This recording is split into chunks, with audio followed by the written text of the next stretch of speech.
Kama mnavyoona, hii ndo hali ya Mwanza kwa sasa, na hapa ni Nata. Mafuriko ndo kama mnavyoona, hii hapa ni bajaji imesombwa na maji. Hapa ni kata Shipakini jamani, angalieni. Angalieni jamani. Ndugu zangu naomba msaada. Naomba msaada ndugu zangu jamani. Hapa ni kata Shipakini. Mvua kubwa zinazoendelea kunyesha Tanzania zimekuwa zikisababisha athari za mafuriko katika maeneo mengi ya nchi. Kufikia Desemba 28 mwaka 2025, TMA ilitoa taarifa ya hali ya mvua kubwa inayoendelea katika mikoa mbalimbali. Asante sana. Na sasa kwa kuzingatia mwelekeo wa mifumo ya hali ya hewa ambayo imefafanuliwa vizuri na mtaalamu bingwa Joyce Makwata, na hususa tunaangalia uwezekano mkubwa wa kuwepo kwa La Nina hafifu, lakini pia mwelekeo wa joto katika bahari ya Hindi. Ufuatao sasa ni mwelekeo wa mvua za vuli kwa kipindi cha Oktoba mpaka Disemba 2025. Tunatarajia kwamba maeneo ya ukanda wa pwani ya kaskazini ambayo inajumuisha mikoa ya Tanga, Dar es Salaam, Pwani pamoja na Morogoro kaskazini na visiwa vya Unguja na Pemba, lakini pia maeneo ya nyanda za juu kaskazini mashariki ambayo yanajumuisha mikoa ya Arusha, Manyara na Kilimanjaro, na pia maeneo ya mashariki mwa ziwa Victoria ambayo yanajumuisha mikoa ya Mara, Mwanza, Simiyu na Shinyanga. Haya maeneo tunatarajia kwamba yatapata mvua za wastani kuja chini ya wastani. Hapa ni mto Mirongo kama mnavyoona, maji yamejaa, ni mafuriko furu. Wale pale watu wamekaa juu ya bati, wamejifunika madishi. Mungu waonekanie. Maji ndo kama mnavyoona. This is Mwanza. Ule pale ni msikiti wa Muhamedi.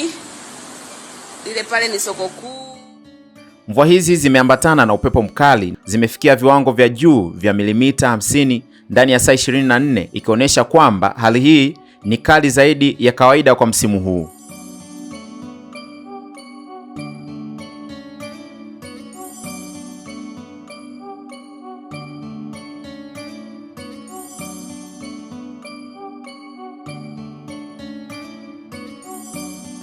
Lakini kwa maeneo machache upande wa magharibi mwa ziwa Victoria ambayo inajumuisha mikoa ya Kagera na Geita na kaskazini mwa mkoa wa Kigoma, haya maeneo tunatarajia kwamba yatapata mvua za wastani kwenda juu kidogo ya wastani.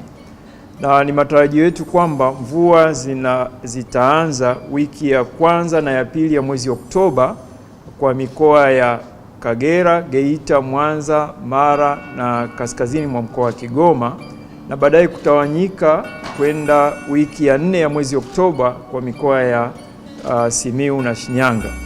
Na ni matarajio yetu kwamba mvua hizi zitaenda mbele zaidi mpaka kufikia Januari 2026. Lakini kwa upande wa pwani ya kaskazini ambayo inajumuisha mikoa ya Dar es Salaam, Tanga, Pwani ambapo pia inajumuisha visiwa vya Mafia na kaskazini mwa mkoa wa Morogoro, na pia vikijumuisha visiwa vya Unguja na Pemba. Haya maeneo tunatarajia kwamba mvua zitaanza wiki ya kwanza na ya pili ya mwezi Novemba na kuendelea mpaka kufikia Januari 2026. Hii ni pamoja na nyanda za juu kaskazini mashariki ambayo inajumuisha mikoa ya Arusha, Kilimanjaro na Manyara. Lakini haya maeneo yote tunatarajia kwamba mvua zitaanza pia wiki ya kwanza na ya pili ya mwezi Novemba na kuendelea mpaka kufikia mwezi Januari 2026.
angalizo, tunapenda kutoa maangalizo mawili.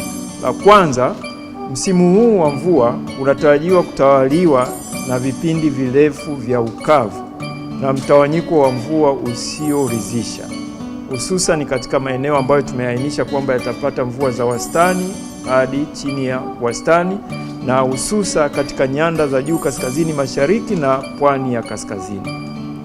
Lakini pia angalizo la pili ni kwamba matukio ya hali mbaya ya hewa ikiwemo vipindi vifupi vya mvua kubwa yanatarajiwa kujitokeza hata katika maeneo ambapo tumeainisha kwamba tunatarajia mvua zitakuwa za wastani kwenda chini ya wastani. Bado matukio ya hali mbaya ya hewa tunayatarajia.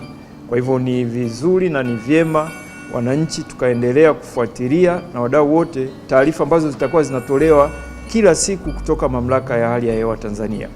Tayari TMA imeonyesha kuwa hali ya mvua kubwa inaweza kuendelea kunyesha katika siku zijazo, hasa kwenye mikoa kaskazini na kusini mwa nchi, na mafuriko ya maeneo ya nchi yanatarajiwa kutokea. Athari za mvua na mafuriko kwa jamii na miundombinu vimeripotiwa na vyombo vya habari vikionyesha kwamba mvua kubwa na mafuriko vimeendelea kusababisha uharibifu wa miundombinu, usafiri kuathirika, mafuriko na uharibifu wa nyumba.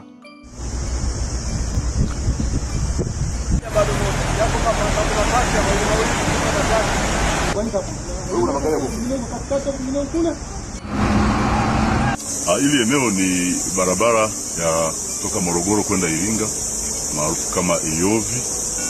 Tunachokiona hapa ni kwamba barabara yetu kutokana na mvua ambazo zinaendelea kunyesha sasa imeanza, tope zimekuja zimeingia barabarani, na magari kadhaa, madereva ambao hawakuwa na tahadhari wameweza kupata madhara ambayo tumeyaona. Kuna gari kama 2-3 ambazo zimeanguka. Kwa hiyo sisi jeshi la polisi mkoa wa Morogoro tunataka kutoa tahadhari kwa madereva ambao wanatumia barabara hii, hasa kipindi hiki cha mvua, kwamba kipindi cha mvua wanapaswa kufuata sheria zote za barabara na kuchukua tahadhari mbalimbali, sababu mvua zinapokuwa zinanyesha huoni kwanza unakuwa ni hafifu, lakini lolote linaweza katokea. Kama hili sasa, maporomoko yametokea, barabara imeziba, lakini dereva sasa huyu yeye akawa amekuja tu bila kuchukua tahadhari, kwa siku kupata matatizo. Kwa hiyo nitoe tahadhari kwa madereva kwamba wanapaswa kuchukua tahadhari wanapokuwa wanapita kwenye barabara hizi kipindi cha mvua, ili wasipate madhara kwao na madhara ya watumiaji wengine kwa barabara.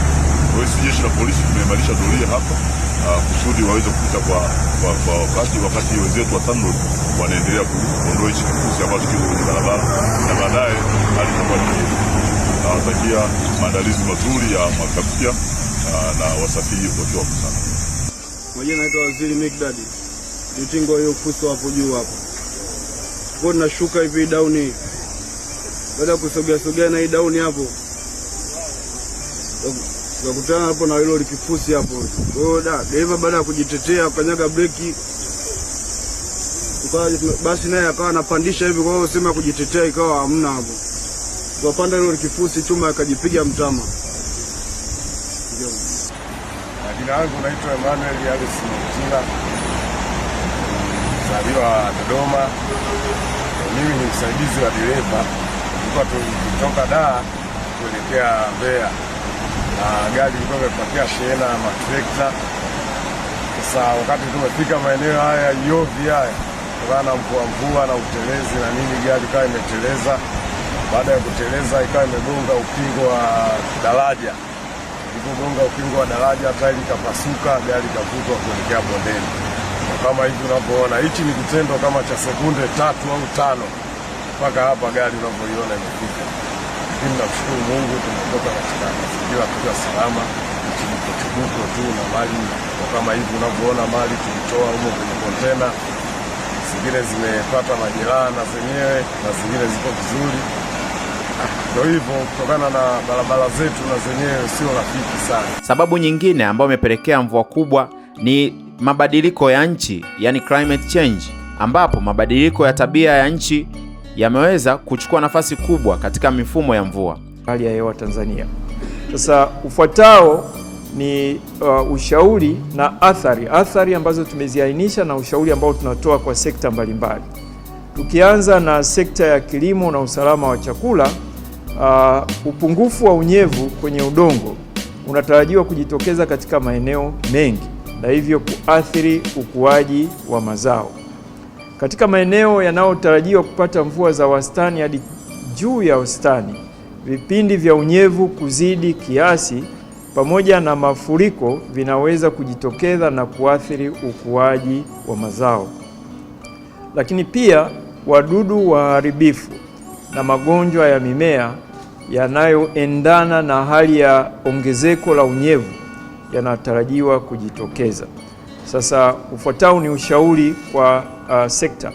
Wakulima wanashauriwa kuandaa mashamba kwa wakati, kupanda, kupalilia na kutumia pembejeo husika kwa kuzingatia hali ya unyevu katika udongo. Lakini pia wakulima wanashauriwa kuimarisha miundombinu ya kilimo na kudhibiti kwa wakati magonjwa ya mimea na wadudu waharibifu. Na pia tunashauri kwamba wakulima waweze kupata ushauri kutoka kwa maafisa ugani juu ya namna bora ya kuendesha shughuli za kilimo kwa kipindi hiki. Kwa sekta ya mifugo na uvuvi, athari tulizoziainisha ni pamoja na matarajio ya kuathirika kwa upatikanaji wa maji na malisho kwa mifugo na chakula kwa ajili ya samaki, hususa kwenye maeneo yanayotarajiwa kupata mvua za wastani hadi chini ya wastani.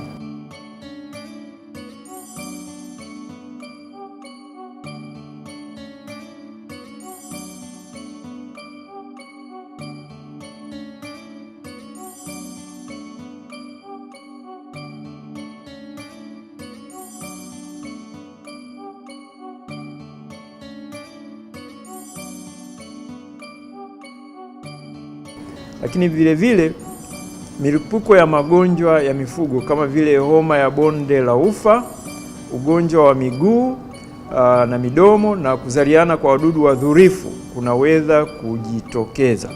Kwa hivyo tunatoa ushauri ufuatao. Kwanza, jamii iendelee kushauriwa kuweka mpango mzuri wa matumizi na uhifadhi wa maji na vyakula vya mifugo. Lakini pia wafugaji na wavuvi wanashauriwa kuzingatia taarifa za utabiri wa hali ya hewa na ushauri wa maafisa ugani katika maeneo husika. Kuna ongezeko la vipindi vya mvua kubwa vinavyojitokeza ghafla na kwa nguvu, na hii inaonekana kuwa tofauti na mifumo ya zamani ya mvua. Joto na mvua isiyo na utabiri. Kiwango cha joto kinapoongezeka, uwezo wa anga kuchukua na kumwaga maji pia huongezeka na kusababisha mvua kunyesha kwa nguvu zaidi. Hii inaonyesha kwamba jiografia ya Tanzania inabadilika taratibu kutokana na mabadiliko ya tabia ya nchi.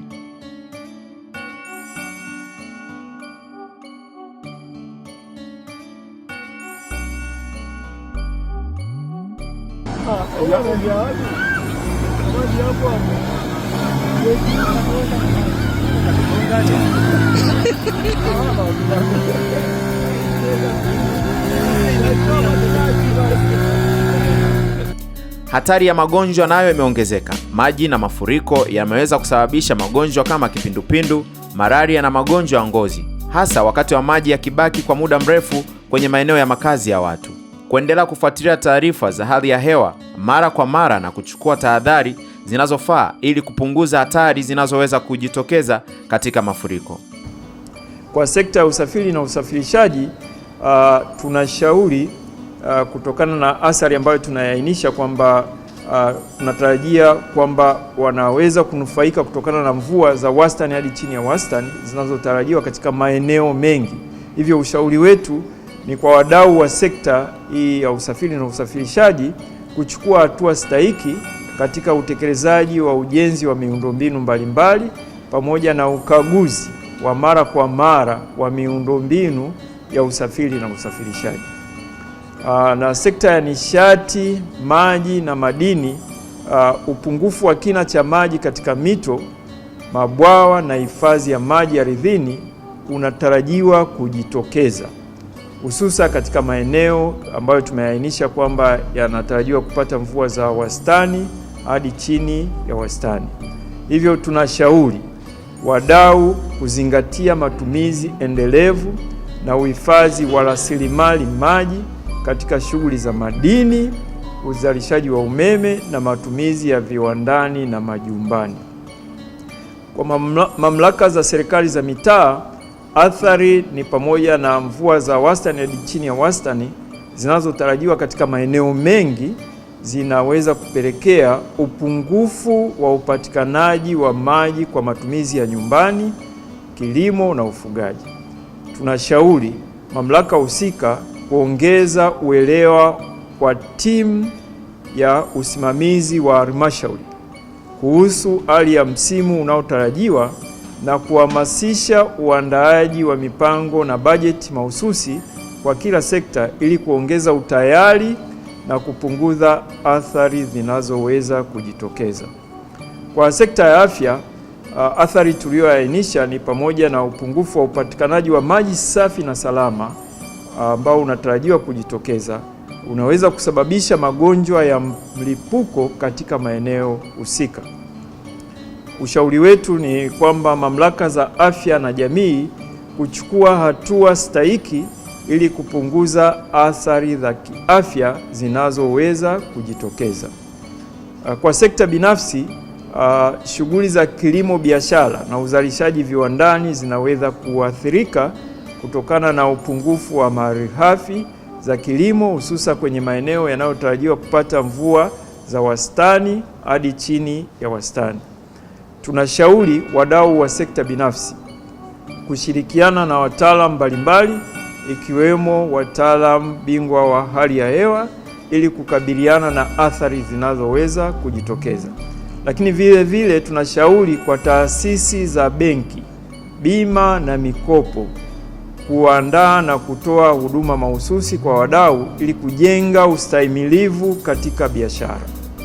Kwa management za maafa, athari ni pamoja na upungufu wa mvua katika baadhi ya maeneo unatarajiwa kusababisha uhaba wa maji safi, pia kupungua kwa uzalishaji wa chakula na malisho kwa mifugo. Pia tunatoa athari ingine ni kwamba vipindi vifupi vya mvua kubwa katika msimu vinaweza kusababisha mafuriko, maporomoko ya ardhi, uharibifu wa miundombinu na mazingira, milipuko ya magonjwa pamoja na upotevu wa mali na maisha. Ushauri ni pamoja na sekta, wadau wa mazingira na kamati za usimamizi wa maafa katika ngazi za mikoa, wilaya, kata, vijiji na mitaa kuchukua hatua stahiki ikiwemo kutoa elimu ya maafa na miongozo itakayosaidia katika kuzuia au kupunguza madhara, kujiandaa kukabiliana na maafa pamoja na kuhamasisha uhifadhi wa chakula. Kwa wenzetu wanahabari, tunawashukuru kwa kazi njema ambayo tunaendelea kufanya ya kuhabarisha na kuelimisha jamii. Tunashauri kufuatilia na kusambaza kwa wakati taarifa za utabiri na tahadhari za matukio ya hali mbaya ya hewa kadri ambavyo zitakuwa zinatolewa na Mamlaka ya Hali ya Hewa Tanzania kwa lengo la kuhabarisha jamii, lakini pia na kusaidia kuepusha madhara yanayoweza kujitokeza. Pia tunashauri kushirikiana na wataalamu wa sekta mbalimbali ili kuandaa na kusambaza makala pamoja na ripoti mbalimbali za hali ya hewa zenye lugha rahisi au kwa lugha rahisi zitakazosaidia jamii kutumia taarifa hizo katika kupanga na kukabiliana na athari za hali ya hewa zinazoweza kujitokeza. Mwelekeo wa mvua za vuli katika ngazi ya wilaya. Sasa Mamlaka ya Hali ya Hewa imeendelea na itaendelea kwa nguvu zote kutoa taarifa za utabiri wa msimu mahususi kwa ngazi za wilaya, na katika utabiri huu wilaya 86 zilizo katika ukanda ambao unapata mvua mara mbili kwa mwaka zitapatiwa utabiri huo wa maeneo madogo madogo.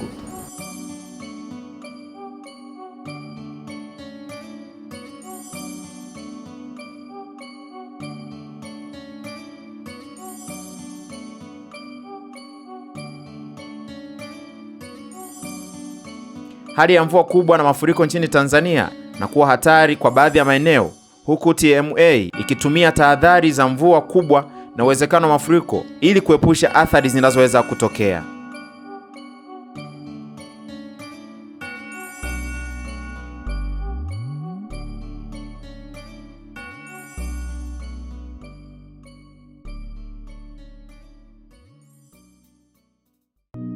Itigi TV, furaha yetu tufike pamoja.